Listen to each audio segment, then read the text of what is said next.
Right, here we are, episode number 3 of the podcast. We are full ahead steam. There is, I believe, a statistic that a significant amount of people don't get past podcast number 5. So we've got 2 more to go to break that first little milestone, and I'm pretty sure we're going to get there. So Josh is here, I'm here. I did have a nice little festive jumper on, but it's too hot, so I've taken that off. Not that we are on a video pod just yet, because I need to get them uploaded to YouTube, but well, anyway, I digress. How you doing, Josh?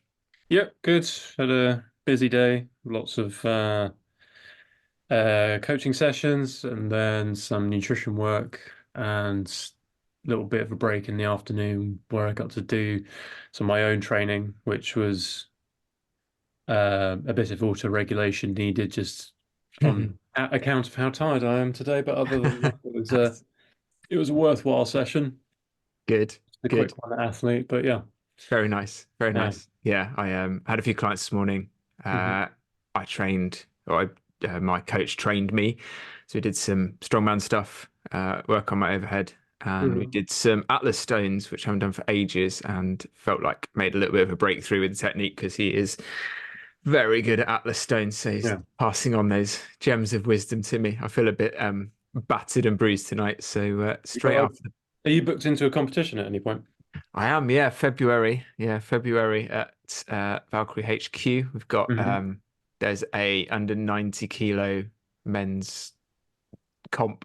Hmm. There's I'm not in the big one, I'm in the novice one Right. with the manageable weights. There's some very, very Yeah. seriously good strong men in that category in the opens. But yeah, looking forward to it. So I've got like a goal. Training's been a bit rudderless for a little while, but I've got a goal now. So Hmm. after Christmas, hit it hard and get stuck in. Cool. That sounds exciting. Yeah, yeah, looking forward to it. As I say, like a bit of focus, get the mojo flowing. Mm. Right, so this week on the pod, we're going to talk about a couple of things. First things first, Josh is going to have a chat in a minute about breaking down the barrier of entry to health and fitness because there's a lot of stuff out there making it much, much harder than it needs to be. I'm going to do a little bit about talking about improving your relationship with the scales, something I've been working on with one of my clients this week. And if we get a bit of time, we might chat about some of our favorite books in case you need any stocking fillers, as we are recording on 15th of December. And this will probably go out next week, about Wednesday time. So if you're Hmm. stuck for that gift for a fitness fanatic friend or relative, Yeah. then maybe don't give them a diet book. But so, Josh, kick us off. Talk to me about breaking down some barriers. Yeah, it was because I consume quite a lot of podcasts and read quite extensively about all these different types of subjects, and there's a big trend at the moment for living your most optimal life. Hmm. And like Andrew Huberman, I really enjoy listening to his podcast. He puts a lot of excellent free information out there. But sometimes it almost becomes quite overwhelming listening Hmm. to it. Okay, I've got to get 8 hours of sleep, wake up first thing in the morning, get some cold exposure, expose myself to the sun, look at the sun directly, or close my eyes, or any grounding, all these sorts of Grounding. things. Yeah. And this is all before having breakfast, or if you're doing intermittent fasting, you do intermittent fasting up until 12 or 1 o'clock in the day, and then you've got your window of eating time, and then you stop eating at say 8 o'clock, and then you go to bed at maybe 9:30 or something like that, and then the cycle Yeah. repeats. But it's quite difficult to achieve all of that if you've got a job, a family, a significant other, all Yeah. that sort of thing. And so it was more a case of kind of breaking off bits of that and thinking, right, can I improve my sleep hygiene? Like the Yeah. routine I go through before going to bed, so limiting screen time to a particular hour, like 8 or 8:30, and then also similar with when you finish eating, so you have adequate time to digest the food you've had for dinner, and your stomach's not rumbling throughout the night, because there's been plenty of times where I've eaten late and gone to bed and I couldn't sleep and Yeah. was just rolling around with my eyes closed, but still being somewhat conscious. And then I have to go to work the following day and I'm Yeah. Yeah. completely dead behind the eyes. Yeah. Um, Um, I often get asked actually, um, when should I stop eating before bed? Is it is it a thing that eating late at night is gonna make me gain fat? And I always say, well, the thing is, if it disrupts your sleep, then don't eat late. But if you prefer to eat late, you go to bed and you feel fine, that's okay. I think where that thing of not eating late at night comes from is mm, what people are saying is once you finish dinner, if you want to lose some body fat, it's probably not mhm, a good idea to keep grazing all evening while you watch the TV. I think those are different things, but mm. an important distinction. Yeah. Yeah, I remember a program on Channel 4 that was on years ago, back in like the late noughties or something like that, Mhm. and maybe even later than that. It was called Secret Eaters, and so they Oh had yeah, yeah. hidden cameras in people's houses to see when they were eating, and quite often it was they're grazing or they're eating their dinner in front of the TV, not really paying attention to what they were putting in their mouth. And it kind of goes back to what we were talking about last week about mindfulness and being mindful Mhm. about what you're Yeah. eating.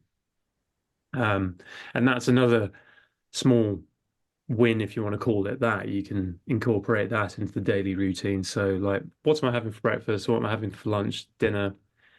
And what am I thinking about during that time? And am I distracted by something? Am I eating while I'm scrolling through Instagram or whatever it is?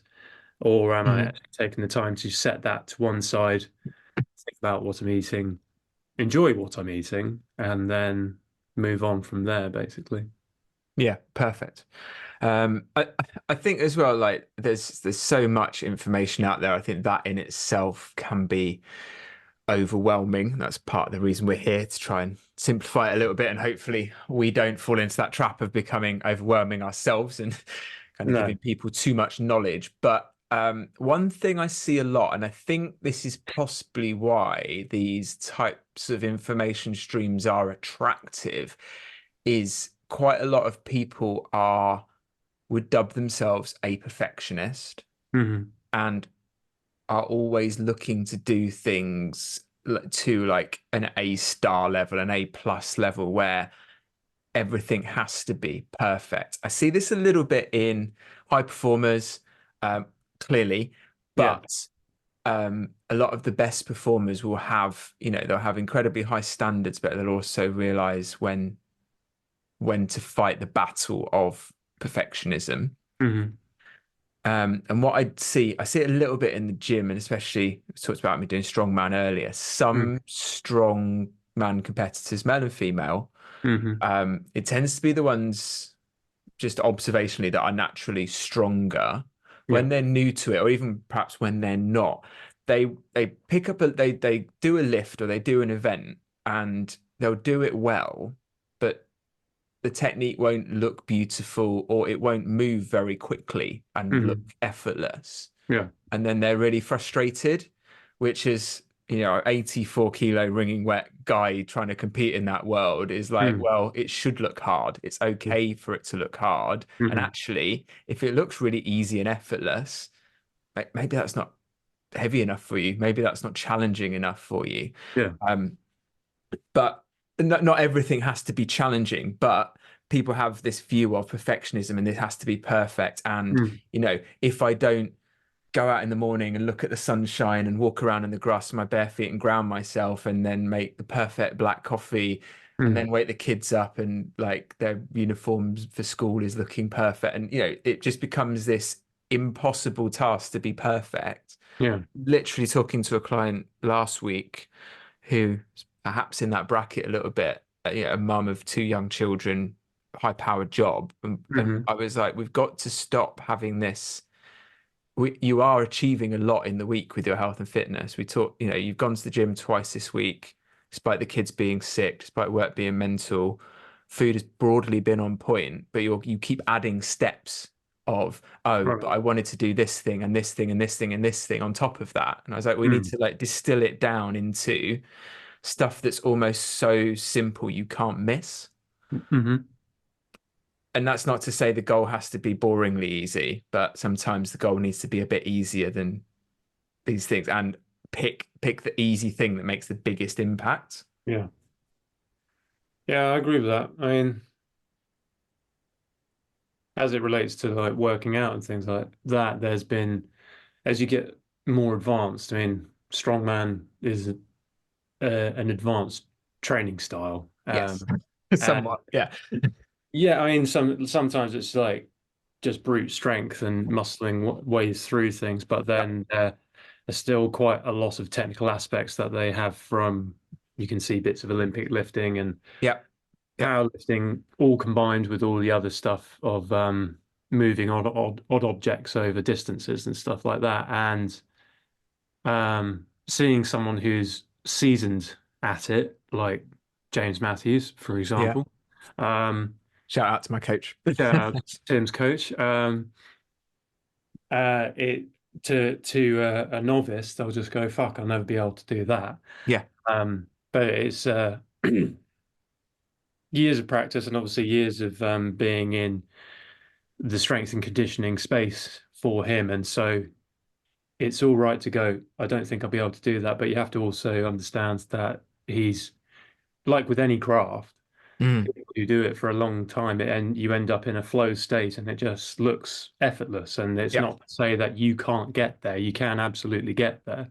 Like, like what I like to do with my training sometimes is incorporating kettlebells and learning how to juggle them, which I started teaching myself during the lockdowns. Yeah. You said numerous times, I think if I tried that, I'd just drop it on my foot. And I I, definitely would. I've got a I, history with things I like that. mean, yeah, I mean, I've clipped myself a few times in the shins, um, which I try to show no pain on my face, but it really hurts. Mm. And then, but never really dropped it on my foot, even when like practicing barefoot in the grass or things like that. And it's and when you're trying out these new things, obviously a learning process, and you're going to make mistakes, Yeah, 100%. and it's being all right with you might look silly in some situations because there's plenty of times where I've tried to do a particular flip or catch and it didn't go right, but I just laugh it off and then crack on again and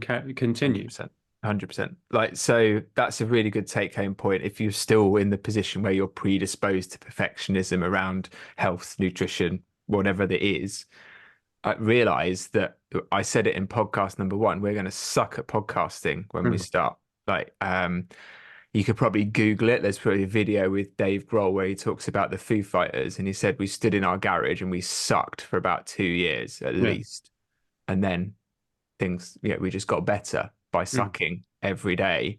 mhm, And when you don't do something as well as you can, mm, it's always a learning opportunity there. Why didn't that happen well? Was it the right thing for me to be doing? What mistake did I make that I can easily not repeat next time? But if you never make mistakes, you never learn from them. mm, And I think I keep talking about like sporting cliches, but there you could find a number of sports people who have had big turning points in their sporting career where something has gone horribly wrong, mm. and they've either that's been it for them, but you don't really then remember those people, or it's been the catalyst for something incredible. Yeah. And like, yeah, I'm a big cricketer. Think about Ben Stokes. He got in trouble for getting in a fight outside a nightclub. He didn't go to the Ashes tour that winter. He got, he didn't work for a Hmm. period of time.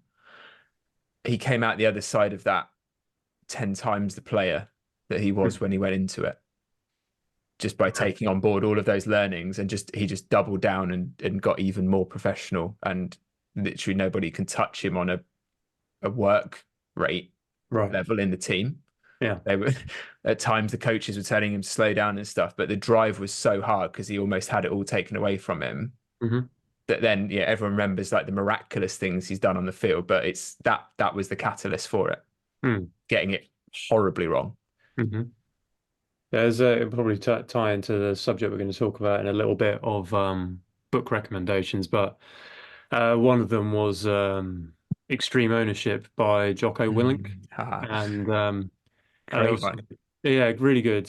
For those who don't know who he is, he's a ex-US Navy SEAL, um, tours in the Middle East, and now he's a podcaster, entrepreneur, has numerous businesses in the US, and yeah, really interesting chap, and one of his main slogans is "Discipline equals freedom," Yep. which I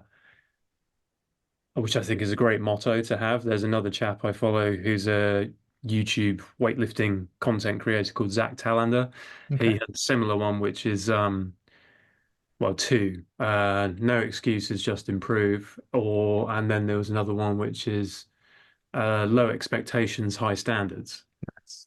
And I like that one because, like, reading little bits of psychology, people have these expectations, and if they don't meet them at all, or if they fall short, they fall into a slightly existential funk of thinking, what was all this Mm. working towards? And I don't get whatever I wanted, what I wanted at the end of it. Whereas if you come in with low expectations, but you keep your work ethic and your standards throughout it high, um, and regardless of the outcome, whether it's good, medium, or not, you've like, well, I've done what I could. Yeah. And there was a what you're talking about with that cricket chat. There's another Jocko speech that went viral from his podcast called Right. Good, where he talks about numerous times where people in his unit or other people that he's experienced through his life, they come to him with their problems, whatever it may be, like the new kit that we've got for our mission isn't right, and they go, what he says, what do you think I'm going to say? And they go, we're going to say good, aren't you? Because it's like this thing has Mm. come along, it's not perfect, it's not as it should be. What are we going? And then he goes, good. So what are we going to do about Yeah. it? So he comes up with that problem solving thing. Yeah. Um, Yeah, it's almost better that, yeah, it's happened now when we can do mm, something about it than in the middle of a firestorm. yeah, exactly. Mm. Yeah. Yeah, I love I'd forgotten all about that book, Mm, possibly because it's on my Kindle, not my shelf, but right. such a good book. Yeah. And he like the him and his I can't remember the name of the guy. Did he write it with it? Or he talks about his colleague a lot in it. They did Yeah, like the name um escapes me at the yeah. moment, but But yeah. they were in the US and they were doing like business seminars and stuff Mm, and taking CEOs and basically being like, no, like the problem of the people below you it's because of is you. you. Yeah. Um, and it's basically like, well, control the controllables. What can you control? Your behavior. You can't Yeah. control anybody else's behavior. And they talk about like, in business they call it managing up, but they're like, right, we're not getting on with our commander in chief. Hmm. We think this, the kit that he's given us is terrible. Nothing's working. So I think they end up like driving up to the base and basically like showing him like how it could be better and like giving him the feet rather than being like, this is your fault that you don't know. They're like, okay, we'll help you to know so that you Hmm. can fix the problem and facilitating the change rather than just blaming the people in charge for not knowing what they're doing. They're like, Yeah. well, okay, maybe they don't know what they're doing because we're not telling them. Hmm. It's like another example. So again, like if you're struggling with anything in life, let's bring it back to nutrition. But Mm. if you yeah, if you can't stop doing the thing or you're not having success by using a certain method, then the definition of insanity is just repeating the same thing and hoping for a different result. Like let's have a look into that maybe. Hmm. Um, Josh has nailed the segue into the book thing, so let's go with that. Yeah. Um, where do I want to start? So there's a couple actually more on. I'm not. I've got a couple of nutrition books on here. I've got another Right. one that is similarly like businessy, but again like teamwork one. Mm. And the two I want to talk about first, though, are very relatable to fitness and nutrition, but more to do with mindset. Mm. And Mind Management is the first book. It's not called Mind Management. It's called The Chimp Paradox by a guy called Dr. Stephen Peters. Hmm. He was very influential in a lot of the successful um was it the 2012 Olympics where Chris Hoy and Jessica Ennis and people what like the London Olympics that Had 2012. that super Saturday thing. Yeah, Yeah. that era of Olympians, I think he was Okay. very influential. Many pro sports people, um, and try not to butcher the book, but the the whole concept is he's a clinic. I think he's a clinical psychologist, but he's a sports psychologist Hmm. primarily, But to explain the brain, he uses this analogy of the chimp Hmm. and the other aspects of the brain. I think one of them is sort of like the computer, which is like the logical brain. Hmm. And again, not to butcher his analogy, but the logical brain you get to talk to and reason with, and you can reprogram it slightly. Hmm. The chimp is a chimp. It's primal, lives in the jungle. You poke him with a stick, he gets angry. He's Hmm. interested in um, eating, sleeping, defending his territory, and in procreating. And it explains a lot of the chimp. It then explains a lot of behaviors that seem irrational, Hmm. but you have to remember that it's an animal and it is irrational. Yep. And so when you get into, and this is where the sports psychology comes into a little bit, but when you get into periods of like self-doubt, Hmm. like you're not going to like say, I'm stood there playing cricket, bowler's running in, he's going to get you out. That's the chimp speaking. Right. Because the computer would say, well, you've practiced all week, you faced this guy before, you've done really, really successful against him. But the chimp is always, it needs comforting.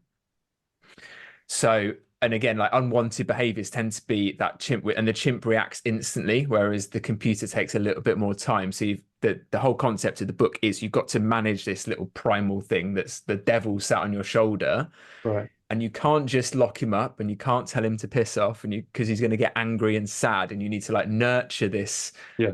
passionate being, but to also be like, it's okay that you want to do that thing, but we're going to go over here and do this. So Mm. things like stress eating or negative reactions to things, often the chimp. And like, if you read the book, you start to sort of understand why irrational behavior is actually rational Hmm. and needs management rather than just to be shut down.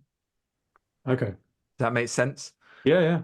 Yeah, Yeah. it's a good Definitely. book. It's a good. Mm. He does very well with the analogies in it. Mm. Um, Second It's, one, well, it's one that I've heard numerous times to check out. So yeah, I will do. yeah. I don't know. I think he might have had a podcast as well at some point, but he's like a Geordie guy, so he's got a nice. I think he does the audio book himself, which Oh, might be really? quite a Okay. nice listen because he's got quite a Yeah. nice voice. Um, the other one I think is brilliant for fitness and nutrition, anything in life really. Atomic Habits by James Clear. Hmm. Have you read that one or heard of it? Heard of it. I haven't read it yet. No.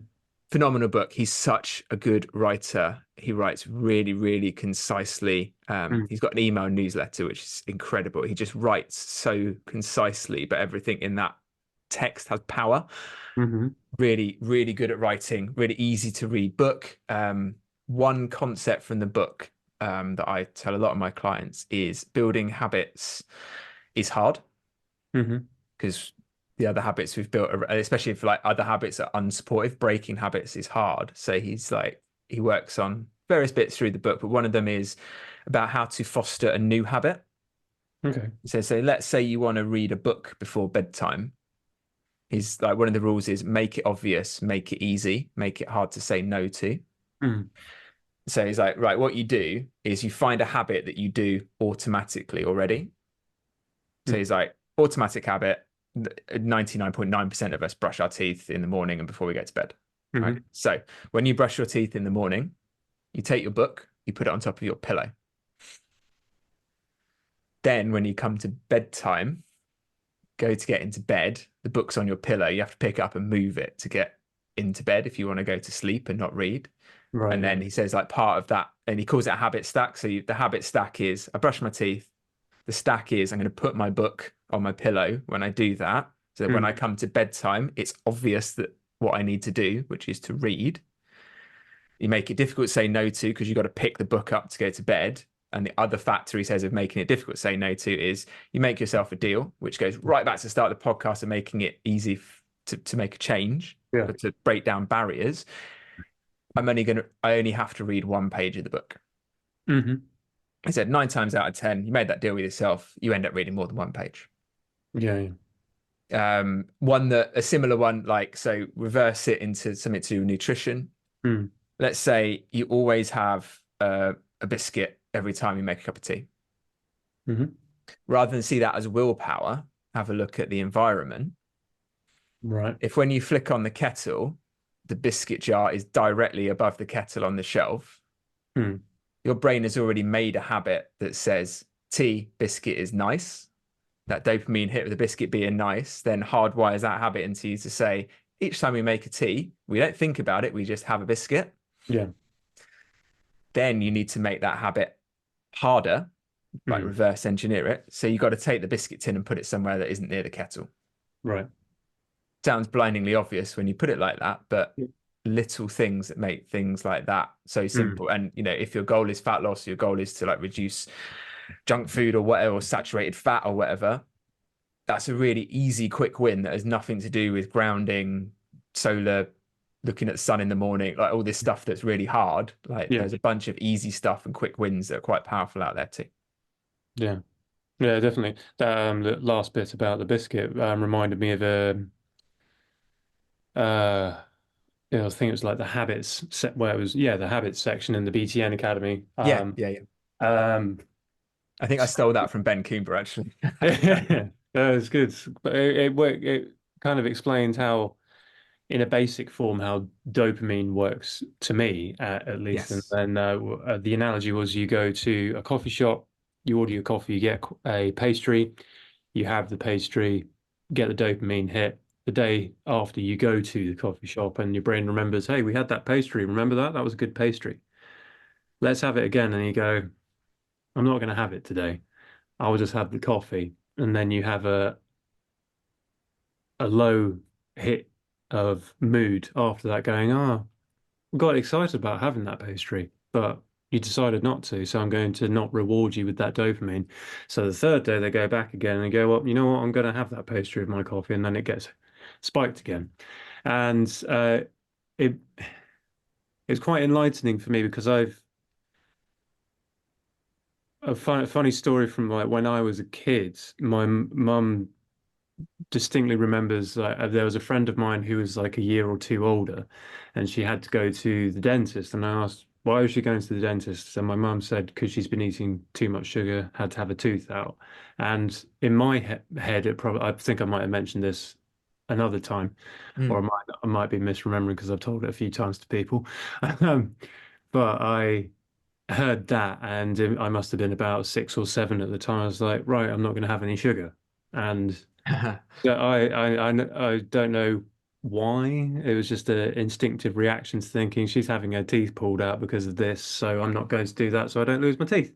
Yeah. Um, but I have to appreciate not everyone's brain works like that, and Mm. Yeah, yeah.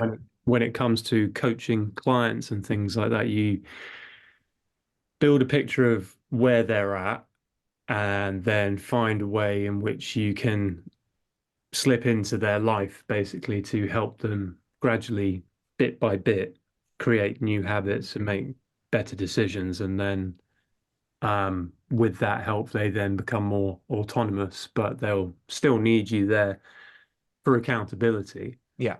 Um, yeah, it was that particular part of the course that I helped me understand other people, how some other people's brains work, because it's Yeah, obviously 100%. not the way my brain works. Yeah, and actually, so some people have a different food reward System. strength than Yeah. others. Hmm. Um, so those people, there are people out there who are not fussed about food. There are people at the other end of the spectrum which basically have the food impulse control of a Labrador, Yes, and with all the kindness in the world. But that's just a funny analogy. it is. Yeah. Um, yeah, everyone is wired up differently like that. So some people are naturally more predisposed to be attracted to food. Where you talked about the habit loops, the important bit about that dopamine hit is your body like knows that dopamine hit tends to be a good thing. Hmm. Going back to the chimp, food, Yeah. dopamine hit, procreation, Yeah. dopamine But it's hit. Maslow's hierarchy of needs Yeah, as well, isn't it? So. yeah. So your body's like it remembers the things that give you that thing because they're essential for survival and Mm. reproduction. Yeah. And that's why sex addiction is a thing, like food addiction, like you can quarrel with the term, but if we don't eat, we die. Yeah. Like, so we are programmed to get that dopamine hit for those primarily those two things Hmm. to eat and to reproduce. So our body then goes, if we have enough of that dopamine hit in a scenario, it says, Hmm. right, rather than consciously thinking about how to get this dopamine hit, I'm gonna pre-program that into a little routine in your computer Yep. so that when I see the thing, and it might even just be the coffee shop, let alone the coffee. I walk into the coffee shop, I'm ordering that cake before I've even thought about it. Yeah. And that's not necessarily your fault or a lack of willpower. It's Mm. because that habit has quickly become subconscious. Yeah. Then what you need to do is start trying to break that loop of have a plan. Be like, if I don't want to eat the cake in the coffee shop, I need to have a plan of what else maybe I could eat instead, substitute it out. Or to say, I can have the cake, but I'm going to wait until maybe I finish my coffee Hmm. to allow the rational brain to kick in rather than the chimp or the pre-programmed routine of I must have that now because I'm going to starve, Hmm. which isn't actually going to happen when the logical bit of the brain takes over. Yeah. Yeah, definitely. Mm. Cool. Last, yeah, we talked about extreme ownership. I want to talk about one more book that, again, nothing to do with nutrition, but it's a Mm. book called Legacy by James Clear, which is all about this history of the All Blacks rugby team. Okay. And it's about how to create a killer environment, a killer um, culture within, and it's aimed at business, but All Hmm. Blacks insanely successful rugby team. Right. But all of the cultural stuff is all based around essentially family values Mm. and think it's possibly I don't know whether it's the first chapter, but one of the chapters is called No Dickheads, which is basically one of their mantras. Right. It's like we do not have any prima donnas in this dressing room. If you're a dickhead, you're out. Yeah. Everybody's looking after everyone. Yeah, you can have confidence. Yeah, you can have a little bit of arrogance, but you have to behave in a reasonable manner. Hmm. And everybody is on the same page. So they could have just, I reckon they probably did it when they lost the World Cup final or when they won the World Cup final. One of the other chapters is called Sweep the Sheds. The Kiwis call the change rooms the sheds because that Yeah. would have been in pub rugby. Yep. Every one of those professional rugby players that gets paid out that is worth thousands, possibly millions of Mm. dollars as an athlete picks up a broom, picks up a dustpan and brush, picks up some cleaning products, and they clean those changing rooms before they leave. That's Right. innate in the culture, whether they win or lose, whether it's the World Cup final, whether Mm. it's practice, Yeah. whatever. That's great. And you see, like again, everyone is pulling towards that same organization. It's good. It's a good book to read, and Mm. it gives you clues of to what to look for in places that you want to hang out, people that you want Hmm. to hang out with. Yeah, definitely. I'll have to check that one out. Yeah. And particularly with in conjunction with the Maori culture as well, that would Mm. tie into that heavily. And like, Yeah, there's lots of Maori culture in it as well. Like the way they describe the analogies they use are quite based in Maori culture, which is quite nice as well to learn a mm, bit about that. yeah, I haven't, other than extreme ownership and probably 12 Rules for Life by Jordan Peterson, and I've got the Wim Hof method as book as well, and I mean that kind of ties into how we started with like the cold and hot and cold therapy Mhm. and things like that, which does has it ha definitely has its place, and I've experimented with it myself, and I've enjoyed it. It's a hard thing to do because Yeah. you don't really want to get into a cold tub or have a cold shower first thing in the morning, but it does have its benefits. It was more his story that impressed me the most, and that particularly dealing with a hardship of losing his wife to suicide because she had Mm. mental health conditions, and he was left with, I think, three or four kids that he had to raise by Wow. himself. And then he started doing all these incredible feats of fitness and then self-experimentation and in fact like being able to be infected by a pathogen and then just using his breathing techniques, and then hot and cold exposure to switch on and off the autonomic nervous system and basically heal himself. And then teaching that to 12 other people and performing the same experiment of the same pathogen. And again, these people healed themselves just Wow. through his method, which because the scientists, when they found him doing that or experimented on him doing that, they thought you're an anomaly. No one else Yeah. can do this. And Yeah. so Yeah. it was like, let me show you. I will teach this dozen people, and we'll do the same test, and you'll get the same result. And they did. Hmm. Um, and because like my dad's side of the family is Dutch, and Wim Yeah. Hof Dutch, and so I feel some sort of So kinship, affinity. yeah, kinship with him. And is more the getting back to nature and simplifying your life side of things Yeah. that Yeah. I like about his thing, and other people like him as well. So that's a good book to get into, and it does coach you through some of the breathing techniques that Mm. he uses. And there's quite a few testimonials in this as well of people who have either had mental health issues, substance Yeah. disorder, Okay. abuse issues, or anything like that. And doing, for example, the cold showers every morning Mm. has given them control over whatever they're suffering from. So it actually ends up diminishing how much they're suffering from it, and they can actually function at a better level. I imagine it's quite powerful for impulse control Hmm. because you get in that shower and the first thing you want to do is turn it off and get out because it's Yeah. uncomfortable. Yes. And impulse control is often about sitting with something that's uncomfortable for a little bit longer than you want Mm. to almost show yourself you can. Yeah.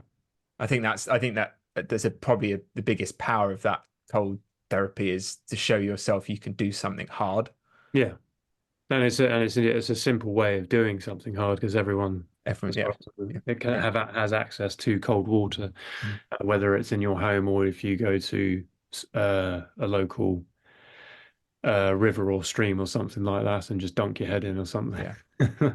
But yeah, I don't really have other than the BTN course material from the Foundation Academy and the Practical Academy and then the Yeah, PM. I don't think our listeners need to be Yeah, diving into that. yeah, but Good then books though. yeah, and there was another book. I'm looking at Matthew McConaughey's Green Lights at the moment, which is a good another one to check out. But it was He strikes me as an interesting guy. he is, Yeah, yeah. he's got a Uh, lot of things to learn Lots of from cool him. stories and just how he reshaped his career, Yeah, being just typecast as the the good-looking rom-com guy. rom-com guy, and then he had The Reconnaissance, where he um, won an Oscar and like has gone on to bigger and better, well, different things. Different things. Yeah, yeah. But then there was another book, like we talked about the Stoic stuff in the first episode. And I've got copies of Meditations by Marcus Aurelius, and then Oh, nice. Seneca and some other ones as well. But another one that took me a while to read, mainly because it was so dense, but it also gave me quite a few things to ponder and think about, was The Brothers Karamazov by Dostoevsky. Have you Right. ever heard of that? No. So it doesn't have much relation to nutrition or anything like that, but it was basically his take on faith and theology. And so it's the Right. story of three brothers, the youngest of whom is training to become a monk, Mm. and his two older brothers are bit more well sophisticated in Russian society at the time, and also well educated and atheists as well. So they love their little brother, though, but they think he's being a bit of a fool wanting Mm. to pursue this thing. But they also have a father who is a colossal shit, would be the best way of describing it. Like he cheats, steals, lies, Yeah. all sorts of things, and it ultimately culminates in someone killing the father, and it's a question as to which of the brothers did it or any other people in Mm. the town because he was widely disliked by Yeah. many Okay. people. Um, and it was the younger brother trying to console his older brothers and navigate through this really difficult situation, and him having his faith being questioned. But the thing that kind of stood out the most, and it's what kind of sticks out the most with a lot of the Stoic stuff too, Mm. is how um, a lot of things haven't changed. Yes. Yeah. Because there was a point in Brothers Karamazov where the father went into this big monologue, and the monk that the Alyosha, the youngest, was training under, basically called him out for virtue signaling and things like that. And Oh, right. I thought obviously that's kind of a modern coined term at the moment, but I thought Mm. this was written in Still happens. Yeah. late 1800s or whatever it was, and now I thought, shit, that's still there, and Still relevant. Yeah. it's just Emperor's new clothes now. But Yeah. it was interesting, and like me personally, I've my parents kind of left me up to my own decision of what I wanted to believe in, and Mm. Same. Yeah. but now I'm in my 30s, and I'm kind of thinking about things a little bit differently, and like to dip into various aspects of psychology, philosophy, and a little bit of theology. Mm. And kind of like a magpie when they're looking for building a nest, just take the shiny things and just Yeah. like read the stuff that might be considered not the best idea, but someone wrote it. You can look at it and then Yeah. come Take what you need from it, and take what you then need yeah. from it. Maybe like I'll use a bit of that. I won't use that, and go about it that way. Um, and like I said, it's a very dense book, so maybe one of those ones to do on audiobook Yeah. if Maybe. they Yeah. offer it. But if you do dip in and out of it because it's quite heavy, by all means do. And like Dostoevsky's stuff is quite profound, so it'll give you a moment to think and go, ah, right, Okay. Hmm. yeah. Right. Dostoevsky. Right. I need to upgrade my library a little bit, I think. Right. So I think let's wrap up with a little bit of some more nutrition advice. Yeah. Now we've done the book thing. Mm. I want to talk about a little bit about improving your relationship with the scales. Everybody weighs themselves, everyone has a reaction to it.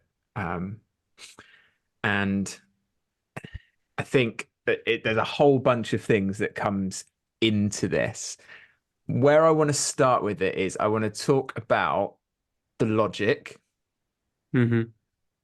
It will almost certainly be the case that you as a listener will take in all of the logic. The next time you stand on the scales, you'll still have the same reaction, but the logic is a big chunk of rationalizing it. So on any particular day, you're going to weigh differently to the day before. In like, I don't want to bash the slimming clubs, but I think one thing that is not helpful is there's this parade once a week where you stand on the scales and it's a pass fail. If you lose some weight, everyone's like, yay, well done. And if you don't, Mm. everyone's like, hmm. Right.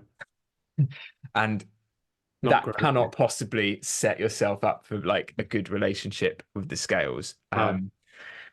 But it is what it is. So unprogramming that, I think, starts with knowledge. So weight changes for a variety of reasons. Stuff that affects the scales is losing body fat, which is often the goal of Hmm. looking at the scales, or gaining muscle. I'll talk about how quickly that happens in a moment because I want to talk about the stuff that then happens in between that messes with your head because building or losing body tissue takes a good couple of weeks in most cases. Hmm. And when I say body tissue, I'm talking about fat, which is a body tissue. I'm talking about muscle, which is a body tissue. The things that happen in between are we either retain water, we got some undigested food in our system, or both. So if the scales suddenly peak or drop, it tends to be because of those things, water or undigested food. That can come for ladies if you have a menstrual cycle, your time of the month. It'll peak at the start of your cycle. It'll peak in the mid phase when you're ovulating. That's going to make you more bloated. It's also going to lead to the scale weight jumping up. So you can expect that monthly if your cycle is regular. Stress increases cortisol, which sucks it, which increases water retention. So if you're stressed, yeah, you might gain weight in the long term from stress as in body fat because you eat more to comfort your stress, which is a way of coping with comfort. or getting comfort. But in the short term, if you're really, really stressed, your scale weight can peak because of water retention. Quite often, if you're weighing yourself every day and really focused on the number going down, just the stress of that alone can Mhm. cause water retention, and Right. then you forget about it for a day, and suddenly the scales drop. That's water retention the other way. Not being well hydrated or just changes in hydration, constipation, eating more fiber, because if you eat more fiber, you store more water. If you eat more carbohydrates than normal, you store more water. That's Mhm. why people go on keto, lose loads of weight really quickly. Yeah, maybe they then stay in a calorie deficit, but the initial fast results tend to be because you're not eating many carbohydrates. They don't Mhm. suck, the other foods, protein and fats don't suck in as much water. Right. As a rule of thumb, let's be practical about it. Pick this up from our old nutrition lecturer, Tom. If if the weight has changed more than half a kilo in a day, it's not fat. It's not muscle either. It's water. It's those things I discussed earlier.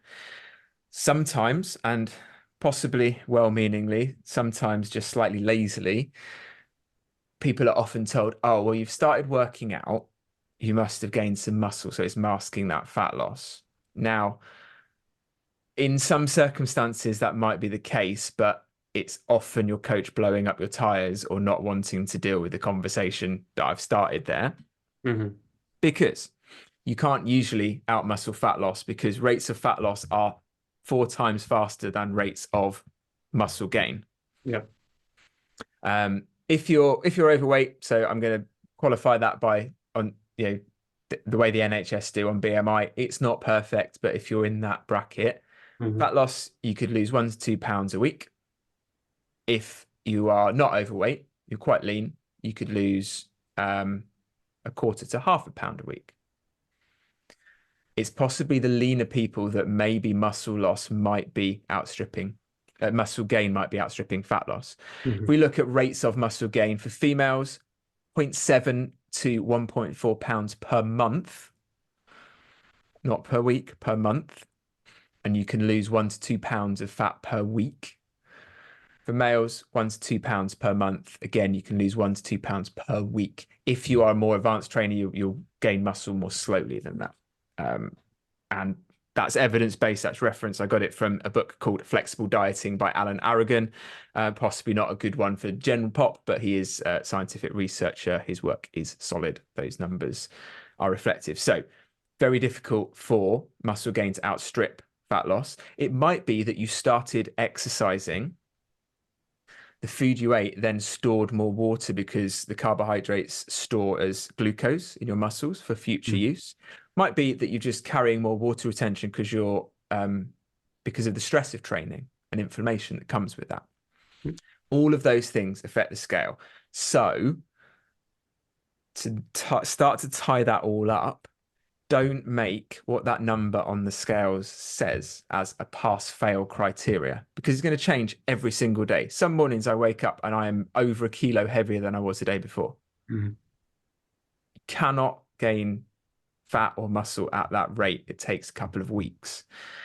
So, what do we do instead? We can rely on some other metrics. We can pick up a tape measure. We take a tape measure, measure it around your belly button. That scales to your body fat percentage fairly accurately. Maybe the number, as in exactly how much percent body fat I am, isn't that accurate, but that doesn't matter. Relatively, your belly button size goes down, you've lost some fat. So we mostly store it around our abdomen, depending on whether you're male or female, but it's still a useful metric. I think the Mhm. female one uses the hips as well. So you might want to measure around your hips and your stomach. If that's going down, things are going in the right direction. The best thing about the tape measure is, for whatever reason, look at that number on the tape measure and it says, 55 centimeters or 55.5 centimeters. If that goes up zero point 0.5 centimeters, your reaction is nothing like it is to the scale going up half a pound. Mhm. Guarantee. My coaching experience, like, oh, okay, that's all right. It's just a bit of whatever. Whereas Yeah. if the scale did that, people tend to freak out. So if you've got a big problem with the scales, I think two things you can do. You can say, I'm actually going to weigh myself every day. So I start to see this variability, see the scale goes up and down, and just to normalize that it's just data. Mhm. If that isn't working for you, stop using the scale entirely and just use the tape measure. But the final point is around other metrics is if you're working away at fat loss, or even if you're working away at muscle gain, and it's less likely if you're working away at muscle gain for the reason I'll say in a moment, have a tangible goal that has got absolutely nothing to do with nutrition. And my favorite one, if you're getting into fitness and exercise, is to build strength. That doesn't mean to get massive. It doesn't mean to turn into a bodybuilder. It means to be stronger than you are today in a Hmm. few weeks' time. Because the amount of confidence that breeds in someone, and you must see this with your clients as well, if they're new to Yeah. training, they come in one week, the lift that you've given them is hard. Hmm. Say it's a goblet squat. Oh yeah, no, it was really hard. They come in the next week, you give them a slightly heavier one. Like, oh shit, I did the same amount of reps with that heavier weight. Hmm. You just feel better about yourself and empowered. Yeah. And for most people, the reason they're looking to lose weight, potentially due to health, again, strength is going to make you healthier. Hmm. Most of it's confidence. If you can Definitely. breed your confidence by getting strong and focusing on that journey whilst you're looking after your nutrition, Hmm. you get less bothered about the scales. Yep. And it's as simple as that. And you might not believe me, but just go give it a crack Hmm. because it's hard to tell you what that feeling's like. But when you have that feeling, I guarantee you, every single one of my clients that I work with, especially females that I work with, so much less bothered about what they weigh and much more bothered about how strong they are Yeah. because they want to be more confident. Hmm. So, bit of a monologue there, but Yeah, that's good. I hope that was helpful for everyone listening. Yeah. There was Anything you a want to add to that, Josh, from your experience? well, it's more from personal experience of when I initially got into training and that, and was kind of at a gym where the main thing was Olympic weightlifting, although it was tied in with CrossFit too, but it was kind of getting part of the community aspect was to maybe do a competition at some point, Hmm. which I could do two of, but it was also filling out a weight class category. And as I'm a taller person, Yeah. the coach was like, let's see if we can get you to around 100 kilos body weight or something like that, which I manage to do, and I maintained that for quite a long time. When I started, I weighed 88, and then Wow. gradually Big change. gradually put it on. Um, but then at the same time, I had probably my own version of being concerned or dependent on what the number said on the scale. Yeah. So, but it was mainly the association of I weigh 100 kilos, therefore I can lift this. Yeah. Whereas the reframing I've had is like strength is a skill. Yep. Is Um, yes, the whole rule of thumb of mass moves mass does yeah. still happen, but there are plenty of people on this planet who Mm. weigh less than I do, who aren't on performance enhancing drugs, who lift more than I do. Yeah. So it's all that sort of stuff. So having shifted my perspective on that, that I'm less bothered about what it says on the scale. Yeah. Yeah. And then just my daily routine. More recent months has changed, and so my non-exercise active thermogenesis or NEAT has gone up. Yeah. So um, On your feet all day, yeah, on my feet around all showing day, but people I'm still exercises. eating the same amount of food I was even when I was slightly more sedentary. But Mm.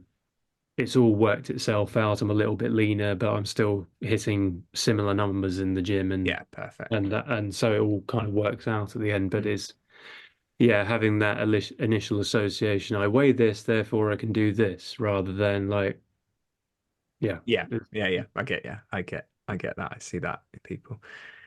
Right. Mm. Okay. I think that's a good place to wrap up for today. Oh, Josh, let everybody actually, well, firstly, thank you everybody who is listening. I know you mhm. are. I can see the metrics. We're growing. Yeah.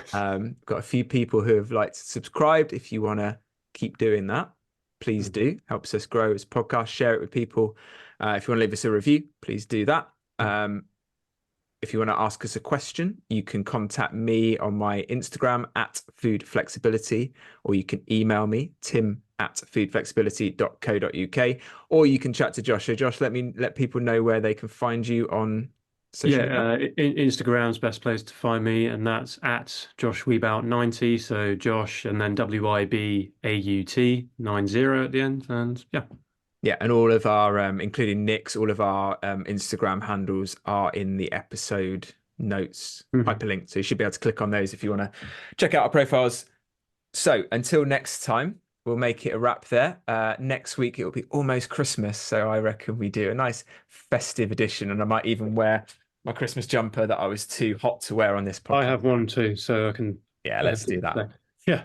Cool. Right. Let's wrap it up there. Thanks for listening, everyone. And remember, carbs won't make you fat.